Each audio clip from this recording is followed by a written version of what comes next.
जैसे बाहर बरसात हुई तो मिट्टी की सुगंध आई, उसी तरह से जब सद्गुरु देव का भाव हमारे अंदर प्रवेश करता है तो हमारे अंदर भी सुगंध आती है। सुगंध है प्यार और भाव की। हमारे भी तो धरती तत्व है ना, जैसे जैसे कानों के द्वारा हमारे अंदर बातें जाती है, हमारा चेतन मन अति चेतन मन बड़ा खुश होता है। हम इस संसार में आकर के अपने ही स्वरूप को भूल गए कि हम एक देवीय अंश हैं।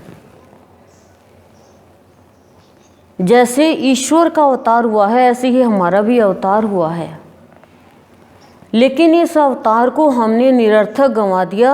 हम एक परिधि में अटक के रह गए। कुटुंब समाज की परिधि, जाति धर्म की परिधि में,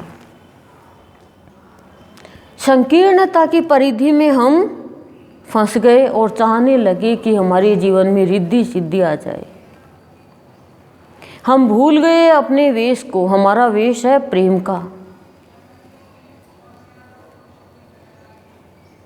और हमारा धर्म है अहिंसा का। तो क्या हुआ,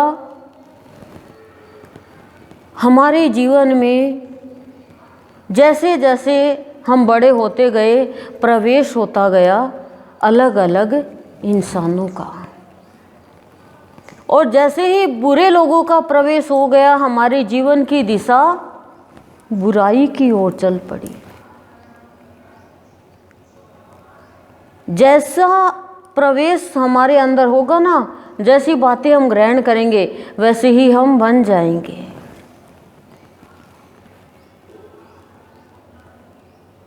अच्छी संगत और बुरी संगत, बुरी संगत की बातें हम कान के द्वारा अंदर लेके जाएंगे, वो बातें प्रवेश करेगी तो हमारे अंदर घृणा पैदा करेगी, क्रोध पैदा करेगी, और हम मना भी नहीं करते क्योंकि हमारा नियंत्रण हमारे ऊपर है नहीं। तो गुरु की वाणी जब हमारे अंदर में प्रवेश करती है तो हमारा नियंत्रण हमारे ऊपर हमें करना आता है। क्रोध के ऊपर नियंत्रण, ईर्ष्या के ऊपर नियंत्रण, बुराई के ऊपर नियंत्रण, वाणी के ऊपर नियंत्रण।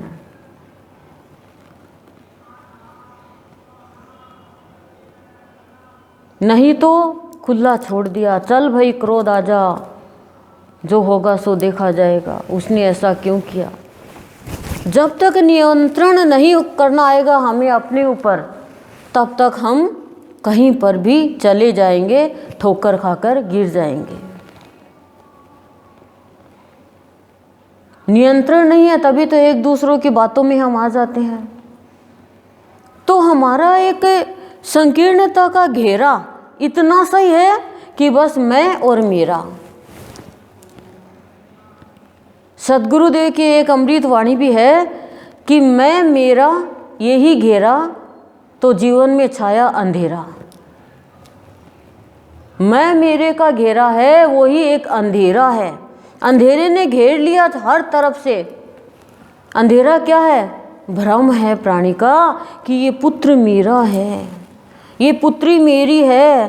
तीर्थ करके जीवन भर पाप करूं, तीर्थों में जाके स्नान करके पाप को धो लूं, वाह ये बढ़िया सौदा। तीर्थ सोचेगा ये क्या कर रहा है।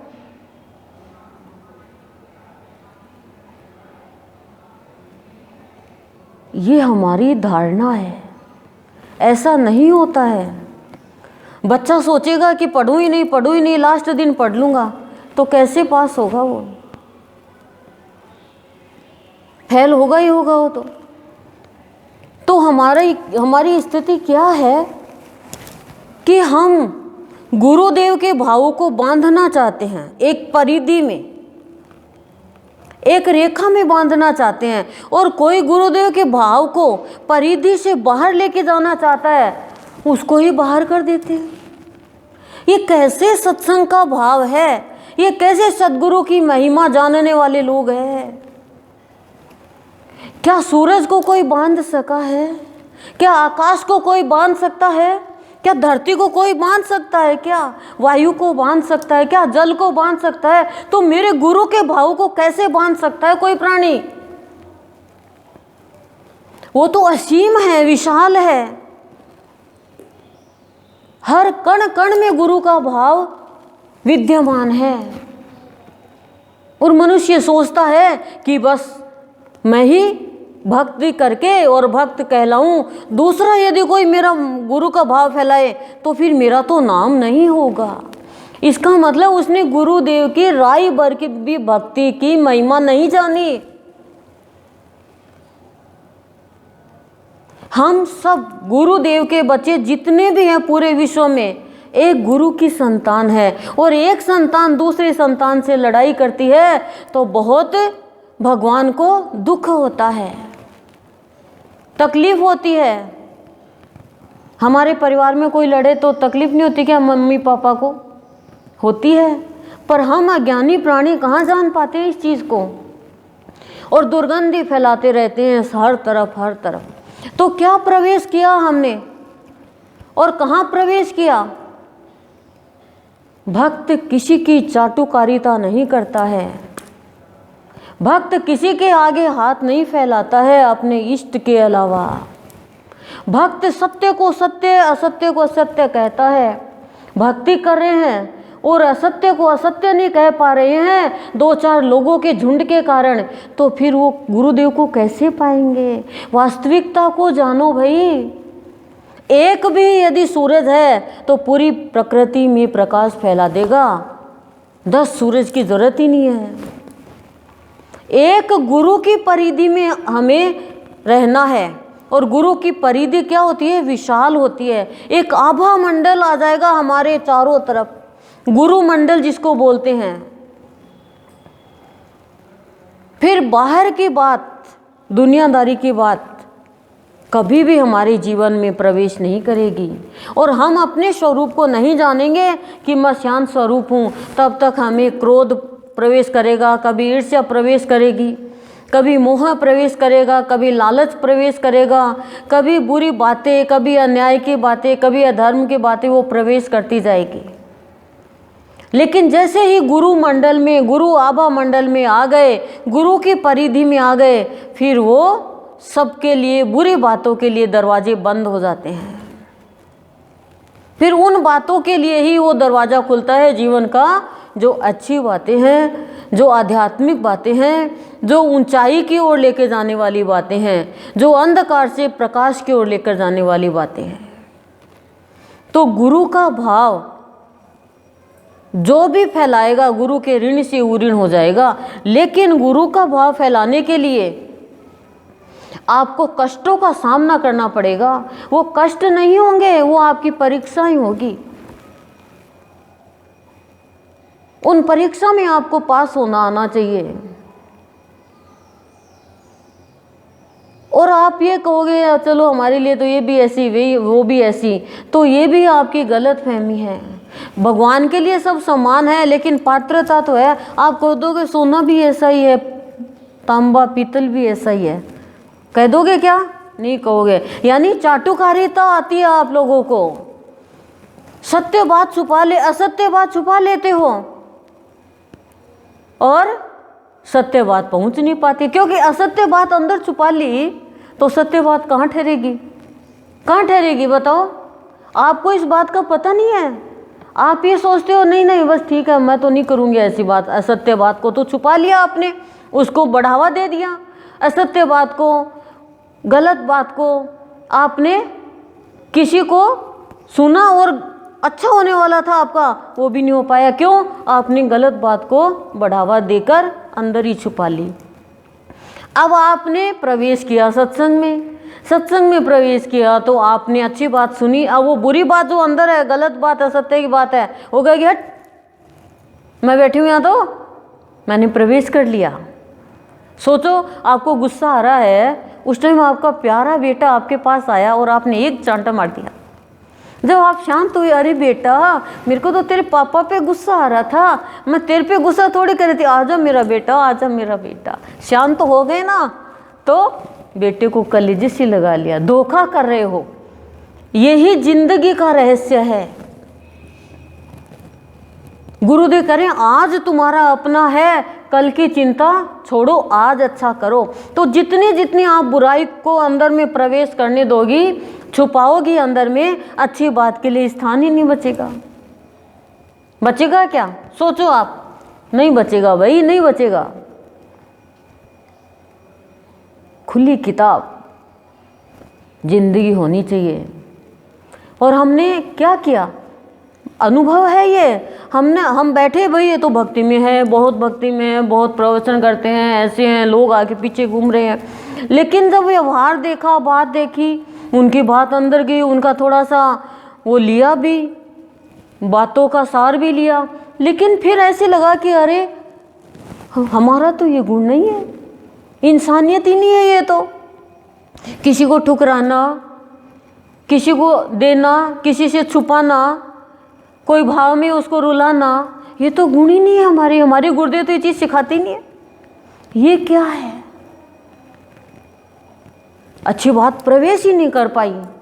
गुरुदेव के सामने बैठ के रोए, हे प्रभु ऐसी कोई भी बात प्रवेश नहीं कर जाए हृदय के अंदर कि मैं आपसे आंखें नहीं मिला सकूं। ऐसा गुण नहीं चाहिए प्रभु। प्रवेश तो कर गई, अब मैं मेरा वेश भूल गई प्रभु कि मैं तो आपका वेश हूँ, मैंने तो आपका वेश पहना है। तो इन बातों को कैसे निकालूं? मुझे नहीं निकालनी आ रही प्रभु, प्लीज़ गुरुदेव आप निकाल दो। मेरा तो जीवन सिर्फ और सिर्फ आपके लिए हुआ प्रभु, मुझे क्या काम है दुनिया से, मुझे तो आपसे काम है। मेरा तो तीर्थ, मेरा तो धाम, मेरा देवी, मेरा देवता, मेरा ईश्वर, मेरा सत्य सब तू है। मेरी चाल में तू, मेरे ढाल में तू, मेरे व्यवहार में तू, दुख भी तू तो सुख भी तू है। मुझे क्या काम है दुनिया से? इन स्वार्थी दुनिया का साथ पाकर स्वार्थ प्रवेश कर गया। अब परम अर्थ को नहीं जान पाए, परमार्थ को नहीं कर पाए, तो प्रभु जीवन जीना ही बेकार है, इससे अच्छा तो मर जाएं। तब गुरु दया करता है, अपने पावन चरणों को हृदय पे रखता है, अपने दोनों वरद हस्त से आशीर्वाद देता है और कहता है जीत सरल की होती है, रोना नहीं। जिसका कोई नहीं उसका मैं हूँ। गुरु कह सकता है ऐसा। संसार में जिसका कोई नहीं उसको सब रुलाते हैं, लेकिन गुरु जिसका कोई नहीं उसको हृदय से लगाते हैं। गुरुदेव का तो बहुत अच्छा भाव है, मीठा बोलना, किसी का भी अपमान नहीं करना, किसी को भी गलत नहीं बोलना, सबको क्षमा करना। हम गुरुदेव की बातों का तो ना अनुसरण करें ना अनुकरण करें, क्या नाम के लिए कर रहे हैं हम? ये प्रभु का नाम फैले पूरे ब्रह्मांड में, ये भाव होना चाहिए। जब हम कहते हैं गुरुदेव का भाव फैलाएं, तो ये कह देते हैं सूरज को क्या दीप दिखाएं। कितनी छोटी सोच है। सूरज को क्या दीप दिखाएं? किसी को गुरुदेव के भाव को बताएंगे नहीं हम, तो पता कैसे चलेगा? आज आप आए हो, आपको गुरुदेव की महिमा नहीं बताएंगे तो किसको, आपको पता कैसे चलेगा कि गुरुदेव क्या क्या करते हैं? गुरुदेव कैसे गृहस्थी को बचा देते हैं, गुरुदेव कैसे संकट को और ख़त्म कर देते हैं, गुरुदेव कैसे एक मनुष्य से देवता बना देते हैं, कैसे हमारे दूरियां हैं अच्छाई से वो नज़दीक ले आते हैं, कैसे दुर्गंधमय जीवन को सुगंधमय बना देते हैं। बताएंगे नहीं तो कैसे पता चलेगा? अब कोई रामायण पढ़ रहा है, कोई गीता जी पढ़ रहा है, तो इसका ये अर्थ थोड़ी है कि वो अपना नाम चाह रहा है, वो तो राम की महिमा बता रहा है। तो ये है हमारी छोटी सोच, हमारी एक संकीर्णता की परिधि। गुरुदेव कह रहे हैं नवरात्रा के आज 5वें दिन आपको पंच तत्व से निर्मित इस शरीर में अपने परिवेश को जानना है और प्रवेश करना है, उन करवाना है गुरुदेव की बातों को, गुरुदेव के प्रवचन को, ताकि संकीर्णता खत्म हो और विशालता में हम आगे बढ़ें और तेरा मेरा हमारा छूटे, तभी दुख चिंता से छुटकारा मिलेगा। नहीं तो स्वार्थी लोगों के संग रहोगे, संकीर्ण बन जाओगे, चाटुकारिता करते रहोगे, चापलूसी करते रहोगे, हाथ फैलाते रहोगे और अपने मनुष्य अवतार से जानकारी से अनजान रह जाओगे। ओम शांति ही शांति प्रशांत।